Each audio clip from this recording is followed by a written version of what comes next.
Hello friends, তো আজকে তোমাদের আর একটা নিউ ব্লগে ওয়েলকাম। তো আজকে হচ্ছে জামাই ষষ্ঠী, তোমরা হয়তো ব্লগটা পরে দেখতে পাবে। যাই হোক, তো আজকে জামাই ষষ্ঠীতে কি হচ্ছে না হচ্ছে সবটাই তোমাদের সাথে শেয়ার করব। তো আমরা কোথাও যাই না জামাই ষষ্ঠীতে। তো চলো আজকে বাড়িতেই কাটাবো, আজকে অনেক কাজ আছে, সবটুকুই সব তোমাদের সাথে শেয়ার করব। তো ব্লগটা কন্টিনিউ দেখতে থাকো আর আমার সাথে থাকো। চলো।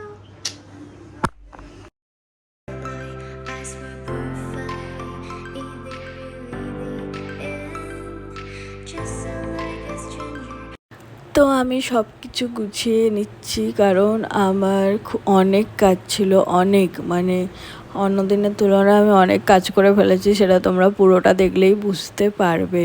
তো যাই হোক, আমি বেডশিটটা চেঞ্জ করছি, কভারগুলো চেঞ্জ করছি, সব কিছু করে তারপরে আমাকে অন্য ঘরের কাজ করতে হবে। যেহেতু মায়ের শরীরটা ঠিক ছিল না, তাই জন্য আমি সবটা করার চেষ্টা করছিলাম। আর আমি ঘরের কাজ সবই পারি, মা সব শিখিয়ে দিয়েছে, এরকম না আমি কিছু পারি না, এরকম ব্যাপারটা নয়, সব পারি, সব মানে সবই।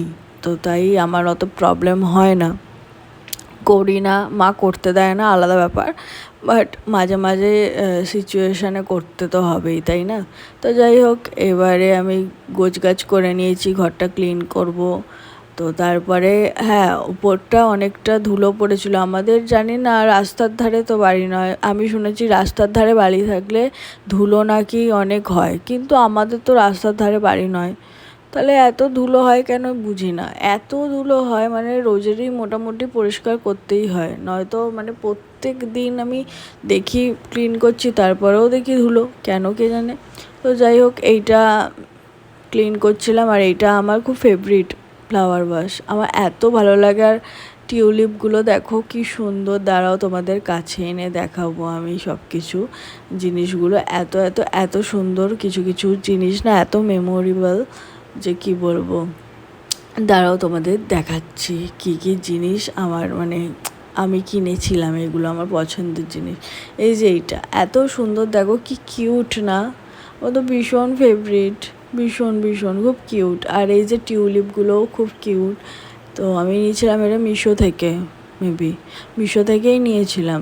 তো এইটা আমি মাকে, তখন ছোট ছিলাম, ছোট বলতে এত বড় হয়ে যায়নি, তো তখন এটা আমি মাকে গিফট করেছিলাম বার্থডেতে।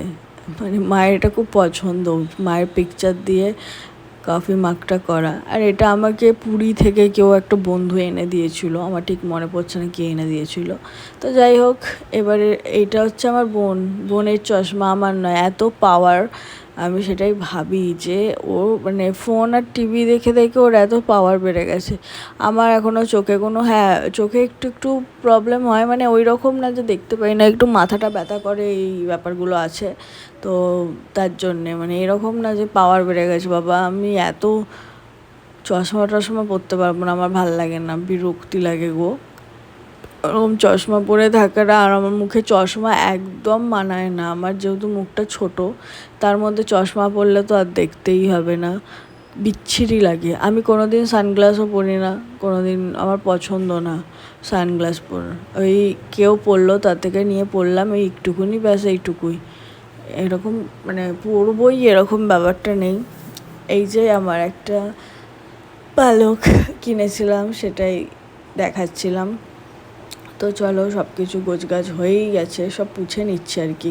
আমি ভীষণ সাংসারিক হয়ে উঠেছি দিনে দিনে, এত কাজকর্ম করছে, আমার নিজেরই দেখে মনে হচ্ছে বাবা রিমা কত কাজ করছে এরকম। তো যাই হোক, আমার ব্লগে তোমরা অনেক ভালোবাসা দিয়েছো, তো এই যে উঠিয়ে রাখছি, তো ব্লগে ভালোবাসা দিচ্ছ, এরকমভাবেই পাশে থেকো, সাথে থেকো, সত্যি তোমাদের ভালোবাসাটা খুব দরকার আমার জন্যে।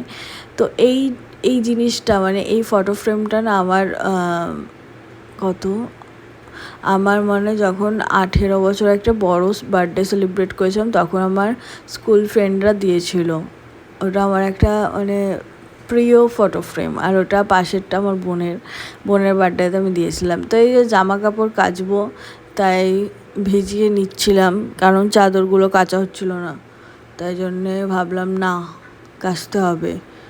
তো ওই জন্যেই সব কিছু ভিজিয়ে ভিজিয়ে নিচ্ছিলাম, সেটাই তোমাদের সাথে সব কিছু শেয়ার করছি। কারণ জামা কাপড়ও কাচতে পারি। ভাববো আমি কত কিছু করতে পারি। আমাকে দেখে কেউ বলবে আমি এত কিছু করতে পারি, হয়তো ভাবে বাবা তুমি কাজ করছো, আমি সব পারি গো। সত্যি যেই আমাকে চেনে মানে কাছ থেকে সেই জানবে যে আমি মানে সবটা পারি। তো যাই হোক, সব কিছু ঘরের কাজ মানে ঘরের কাজ করাও ভালো। আমি যা মোটা হয়ে যাচ্ছি, আমার ঘরের কাজটা করা প্রয়োজন, নয়তো আমার আর ওয়েট লস হবে না, ওই দিন দিন আমি ফুলেই যাব। তো চলো যাওয়া যাক। এত গরম আমাদের সকালবেলা, ওই পাম্পের জল কি বলবো, মনে হচ্ছে সেই শীতকালে এত গরম জল পাই না আমি। তো সব কিছু ক্লিন করে নিচ্ছি, কারণ রাত্রিবেলা যখন খেতে বসি টেবিলে, তখন যে এই পা উঠিয়ে চেয়ার এইদিকে ওইদিকে এরকম একটা ব্যাপার থাকে, তাই ওগুলোকে রোজে সকালবেলা উঠে মানে সিধা করতে হয় আর কি, সব কিছু জায়গায় মতো। তো এই যে আমার, আর তার মধ্যে আমার বোন এইখানে ওটা ওখানে সেখানে এত মানে জিনিস ওলট পালট করে, তাই ভাবলাম যে না এগুলোকে করে নিই, কারণ প্রত্যেক দিন মাই করে, আমি তো করি না এগুলো। তো আজকে আমি করেছি, সেটাই তোমাদের। আর সবথেকে বড় কথা, আজকে আমি ভয়েস ওভার দিচ্ছি, কারণ আমার না একটুও মানে আর ভাল লাগছিলো না নিজের মুখে বলার বিরক্তি, তাই ভাবলাম যে আজকের দিনটা ভয়েস ওভার দিয়ে দিই। তো তারপরে ঝাড় দেবো, ঘর ধর। তো ঝাড় দিচ্ছি, ঝাড়টা কী বলো তো, রোজের ঝাঁট আর ঘর পোছা মানে এইটা হচ্ছে মানে সবার বাড়িতে রেগুলার একটা কাজ, মানে কিছু না, যে কাজগুলো করলাম সেগুলো না করলেও মানে চলবে, কিন্তু ঘর ঝাঁট দেওয়া আর ঘর পোছাটা মানে এটা করতেই হয়, তাই না? মানে এইটাই আমি ভাবি যে মানে কি একটা জিনিস বলো। আমি মাঝে মাঝে মানে আমার মনে কোয়েশ্চেন জাগে, মানে রোজের আমাদের ঘর অত নোংরা হয় না, ওই ধুলোই মানে যেটা আসে ওটাই, মানে এরকম না যে প্রত্যেক দিন ঘর নোংরা হয় দিতে, কিন্তু তাও দিতেই হবে। তো চলো দেওয়াই যাক, কী করা যাবে, এটা একটা রুলস, যে ঘর ঝাড় দেওয়া, ঘর পোছা, এগুলো একটা রুলসের মধ্যে দাঁড়িয়েছে, তাই করতে হবে, যেটা করণীয় সেটা করা উচিত আমি মনে করি।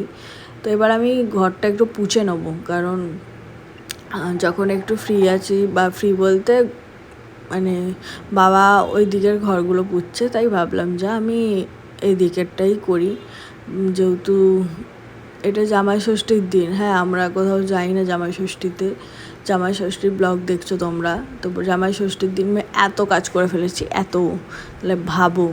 তো আমরা জামাই ষষ্ঠীতে কোনো দিনই কোথাও যাই না, বাড়িতেই থাকি। আজকে আমি সবটাই নিজের হাতে করার চেষ্টা করছিলাম, যেহেতু মায়ের শরীরটা একদম ভালো ছিল না। তো ঘরটা পুছছিলাম, ঘর পোছা আর এই ঝাড় দেওয়া, জামা কাপড় কাচা, বাসন মাজা, এগুলো সব শিখে রাখা উচিত মেয়েদের, আমি মনে করি। ওই যারা বলে না এই মাও এই সেই, আমি মনে করি আমার তো যাই না, আমার তো শিখে রাখা। ঘর তোর গোছানো হয়ে গেছে, সবটাই তো তোমাদের সাথে শেয়ার করলাম। তো এইবার আমি একটু রান্না করব, মানে রান্না বলতে আজকে চিকেনটা আমি করব, তোমাদের সাথে সেটা রেসিপিটা শেয়ার করব। কীরকম লাগলো তোমরাও আমাকে জানাবে অবশ্যই। তো চলো চিকেনটা করবো আর তোমাদের সাথে শেয়ার করব। যারা মানে অনেক ছেলেরাও আছো, মেয়েরাও আছে, চিকেন করতে পারো, তো আমার রেসিপিটা একটু দেখো, আর লাস্টে তো খাওয়ার সময় দেখাবোই যে কীরকম হলো না হলো, বাকিটুকু দেখো। চল এবার জোরে দিস, অত জোরে দিস না।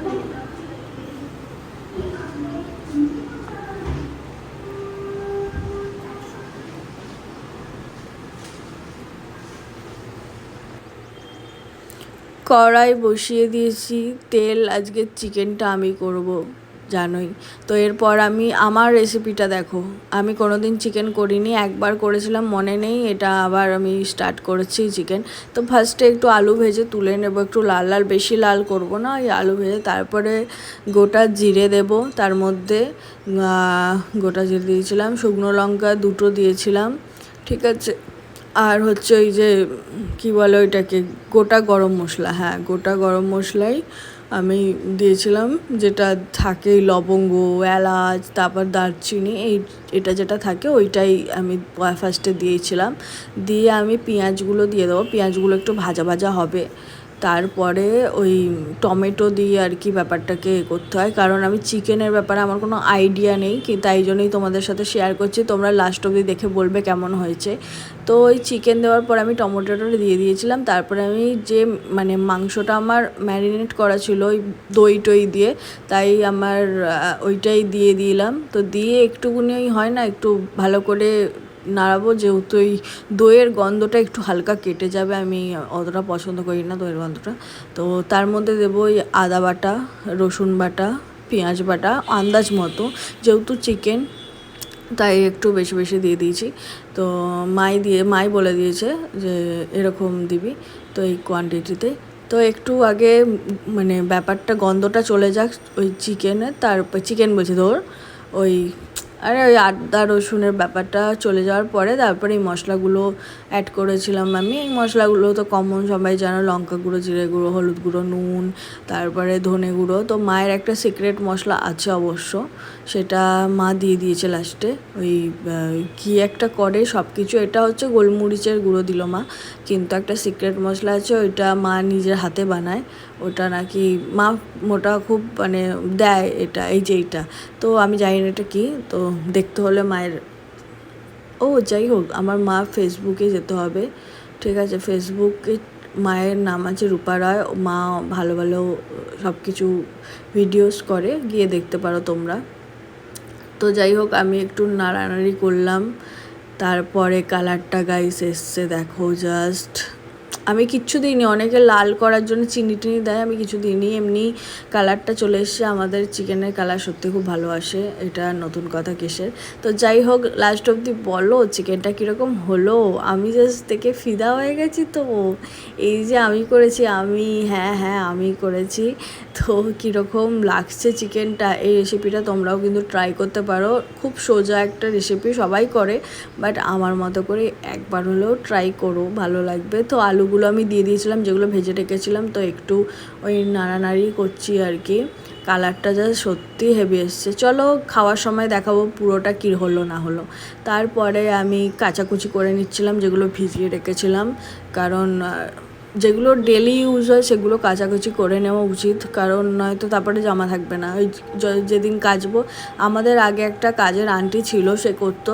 এবার ব্যাপারটা হয়ে গেছে কি, সে অন্য জায়গায় মানে একটা কারখানায় কাজে লেগেছিলো বলে সে মানে বলছিল হচ্ছিল না বৌদি, মানে এরকম করে মাকে। তো মা বললো ঠিক আছে। এবার তারপর থেকে না আমাদের বাড়িতে কোনো বিশ্বস্ত ছাড়া না রাখাটা উচিত নয়, তাই নিজেদের কাজগুলো আমাদের নিজেদেরই করতে হয়।